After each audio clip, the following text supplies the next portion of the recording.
آج کی اس ویڈیو میں آپ سماعت فرمائیں گے تشدید کا قاعدہ۔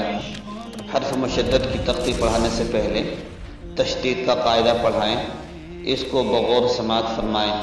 آپ سے گزارش ہے کہ اگر آپ نے ابھی ہمارے یوٹیوب چینل نوشاد ٹیچ کو سبسکرائب نہیں کیا ہے تو بہت جلد کر لیں تاکہ ہماری ہر نئی اپڈیٹ آپ تک پہنچتے رہیں اور آپ کو مکمل فائدہ ہو سکے۔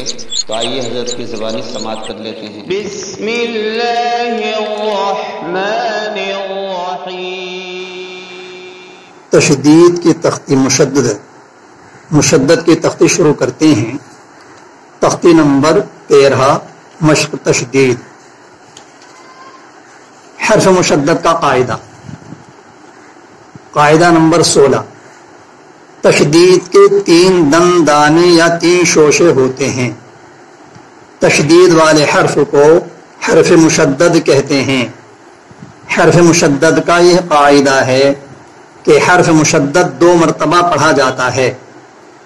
اول تو اپنے سے پہلے حرف کے ساتھ مل کر حرف ساکن کی طرح پڑھا جاتا ہے اور دوسری مرتبہ اپنی اصلی حرکت سے حرف متحرک کی طرح پڑھا جاتا ہے، مگر یہ حرف دونوں مرتبہ ایک ہی سانس اور ایک ہی آواز سے پڑھا جاتا ہے، جیسے ابا، ابی، ابو، اس کو حرف مشدد کہتے ہیں۔